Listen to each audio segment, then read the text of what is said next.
Welcome to the deep dive. We're jumping into the stack of sources you've shared with us, zeroing in on a couple of really packed days for AI news, May 30th and 31st, 2025. Yeah, what a couple of days. I mean, it was everything from huge media companies making new kinds of deals to AI getting into fundamental science research. And popping up in courtrooms, Mm. even military applications. Exactly. It was all over the place. Absolutely. So our mission here for this deep dive is really to pull out the most compelling bits from these updates, try to figure out what they're telling us about where AI is heading. And why it matters to you, the listener. Right. We've got sources covering creative tools, new hardware, military tech, and yeah, those big ongoing debates about, AI's impact on jobs. Right. So maybe let's start with AI in the content world. There's a lot happening there, deals, some disputes, and just how it's weaving into public info. Okay, yeah. The big headline has to be the New York Times signing its first generative AI licensing deal. And it's with Amazon. That feels, well, significant right away. It really does. It's a multi-year thing. And basically, the deal gives Amazon access to Times content articles, recipes from NYT Cooking, even sports stuff from The Athletic. And the sources mentioned Amazon's got a couple of plans for it. First, using summaries and bits in products like Alexa. They did say with attribution and links, which seems important. Very important detail. And crucially, they'll also use that material for training their own AI models. Okay, but here's the really interesting part, right? The backdrop. The Times is also suing OpenAI and Microsoft. Yeah, at the same time, alleging they use content without permission for training. So they're fighting two tech giants over copyright while cutting a licensing deal with a third one. What does that tell us? Well, it really shows the tightrope these big media players are walking. They're trying to figure out how to make money from their archives, their current stuff, in this whole AI era. So it's like defense through lawsuits. Exactly. And offense through deals like this one with Amazon. For you listening, it kind of shows how the AI tools you use, the info you get, is being shaped by these big corporate moves and legal fights happening behind the scenes. That makes sense. And speaking of AI in the public sphere, we're also seeing some, let's say, potential issues cropping up. We are, yeah. Look at the criticism around Robert F. Kennedy Jr.'s M.A. Hay report. There are claims flying around that it has factual errors. And that it kind of reads like AI wrote parts of it. Right. Critics point to, repetitive phrasing, certain stylistic things you sometimes see with AI text. Now, the campaign hasn't confirmed using AI. But the questions are there. And it raises a big question for all of us, right? How do we trust information, especially when it's political or sensitive, if AI might be involved and nobody's saying so? It highlights worries about unchecked AI and, important communications. Definitely underscores the need to be critical. Mm-hmm. Okay, now, shifting gears slightly, but still in the public domain, a really unexpected use case in the courts. Ah, you mean the Arizona Supreme Court? Yes. Sources say they're actually using AI-generated reporters AI reporters. To do what? to summarize and publish legal updates on their official channels, no less.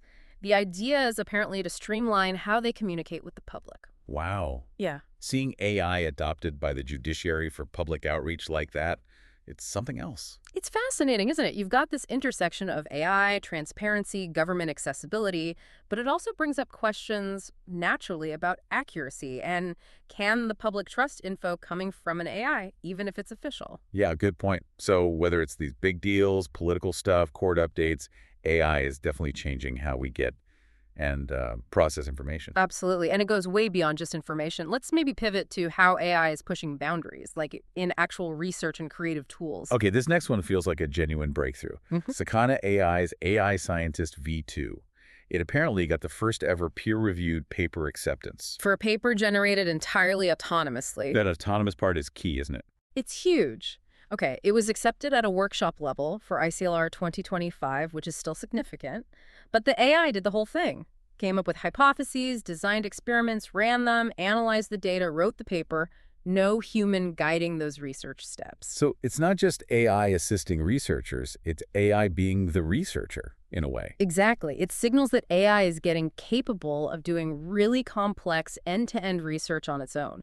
Just think about what that could mean for, the speed of scientific discovery, how breakthroughs happen. Mind-boggling potential there. Okay. And on the creative front, there's news from Black Forest Labs. FLUX.1 context models. Right. These are for advanced image editing. They're described as generative flow matching models. There's a Pro and a Max version. And what makes them special? What stands out is they use both text prompts and image inputs together. So you can feed it text and a picture to guide the generation or editing. Gives you much finer control than just text to image. Okay, and they're claiming some impressive speed, too. Yeah, up to 8 times faster editing than some others, apparently. And they're highlighting things like good character preservation, keeping faces consistent, precise local edits, style transfer. And keeping things consistent if you make multiple edits to the same image. Exactly.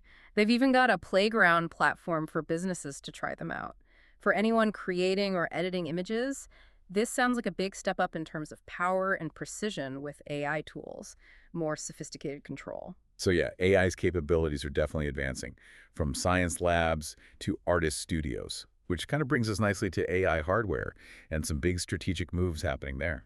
Yeah, one of the most eye-catching ones was this partnership between Meta and Anduril, the defense tech company. Right, they're working on military headsets together. AI-powered military headsets, yeah. The system's called Eagle Eye, and the goal is advanced AR/VR headsets specifically for the U.S. military. How does it work? What's the AI doing? It integrates Meta's AI models with Anduril's autonomy software. The idea is to enhance a soldier's senses on the battlefield, let them interact with AI-driven weapons or systems. That's a pretty big move for Meta, getting into defense tech like that. It is. And it's also a reunion with Palmer Luckey, who founded Oculus and is now at Anduril. This definitely raises some big questions, though. A major consumer tech company making military gear. Ethical implications of AI and warfare. How these enhanced AI and XR capabilities might change things on the ground. Absolutely. Complex stuff. And speaking of big tech hardware plays, Amazon's apparently got something cooking too. Yeah, very hush-hush. A new internal team called 01 within their devices division. And it's led by Jay Allard from the original Xbox days at Microsoft. That's the one. Apparently their mission is pretty broad. Invent groundbreaking consumer products, hardware and software, from start to finish, but no specifics leaked yet. So Amazon's clearly making a big strategic bet on next-gen consumer hardware. Could be smart home stuff, could be something totally new. We'll have to watch that Zero team. It might give us clues about future everyday tech driven by AI. From secret projects at Amazon to making things more open, Hugging Face is jumping into robotics now. Yeah, Hugging Face. Known for making AI models accessible, now they're doing hardware. 2 new open-source humanoid robots. Okay, tell me about them. There's Hope JR. That's a full-sized humanoid, 66 degrees of freedom, so lots of movement possible. It walks, complex arm stuff, priced around $3,000. Okay, so still pricey, but maybe more accessible for researchers. Right. And then there's the Reachy Mini, much smaller, desktop unit, more for testing AI applications, and that one's only like $250, $300. Wow, okay, that's huge. Hugging Face bringing their open-source, accessible approach to actual robots, that could really open things up for developers, hobbyists, democratize robotics development. Could be a game changer for letting more people experiment with physical AI. And on the bigger investment scale, the government's involved too, the Department of Energy, Yeah, launching a new AI supercomputer. with a specific goal. Very specific. Speed up discoveries in the energy sector. Things like better battery tech, climate modeling, making the power grid more resilient. So this is serious federal investment in AI R&D. Definitely. And it matters to you because this isn't just theory. It's aimed at solving real-world energy and climate problems. Success here could impact everything from, your energy bills to national infrastructure stability. It's about keeping the U.S. competitive in practical AI applications. Okay, so we've got military headsets, secret consumer gadgets, open source robots, massive government supercomputers. Hardware is definitely a big piece of the AI puzzle right now. Right. It's clear AI isn't just code. It's getting embedded in the physical world. Yeah. Okay, let's maybe wrap up by looking at AI as a productivity tool and that ever-present debate about jobs. Right. Perplexity Labs. Perplexity, the Q&A tool company, is rolling out something more ambitious. Yeah, for their pro subscribers. It's called Labs. And it sounds like it can automatically create stuff like reports, spreadsheets, dashboards, even interactive apps. Pretty much. It uses AI for sophisticated data visualization, research, analysis. They claim it can generate a full report in about 10 minutes. And it connects with things like Google Sheets. Yeah, integrations are part of it. They're kind of positioning it as a no-code tool that could compete with things like Notion or Airtable. You just give it prompts, and it builds these assets. Okay, that's potentially huge for workflow. Instead of just asking AI questions, you're getting it to build the final product, basically. Exactly. It suggests AI is moving from just being an assistant to being more of a co-creator or even the primary creator of complex work products. Which leads us straight into the jobs debate, doesn't it? We saw two really contrasting takes in the sources. We did. On one side, you've got Dario Amodei, the CEO of Anthropic. His prediction was pretty stark. Yeah, he suggested AI could wipe out maybe 50% of entry-level white-collar jobs. Half. But then you have Mark Cuban, the entrepreneur, arguing kind of the opposite. Right, he's saying, hold on, AI will change jobs, sure, but it'll also create new roles, expand opportunities. He compared it to like previous tech waves that caused disruption but ultimately led to different kinds of work. So it's that classic debate. Hmm. Displacement versus transformation. Amodei seeing massive job loss. Cuban seeing adaptation and new possibilities. And this directly impacts, well, everyone listening. It's about the future of work. It shapes thinking on education, policy. Mhm. How do we prepare? Cuban's view really emphasizes that human ability to adapt.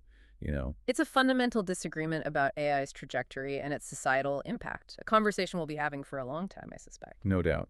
So we've really covered a lot of ground just from those 2 days in May. AI reshaping media deals, making scientific breakthroughs, showing up in courtrooms and military tech, giving us new creative and productivity tools. And fueling this huge debate about jobs in the future. It's moving incredibly fast, touching almost everything. It really is. Yeah. And, as we see AI getting capable of doing things like independent scientific research, writing court summaries, generating those complex reports from just a prompt, maybe even influencing political messages. Yeah. It leaves us with a big question to chew on, doesn't it? Definitely. What is the evolving role for us, for humans, for our oversight, our critical thinking? How do we actually ensure accuracy? How do we maintain trust? How do we even know where information or output came from in a world where AI is generating more and more of it? That feels like the critical question right now as AI gets woven deeper and deeper into, well, everything, something to really think about.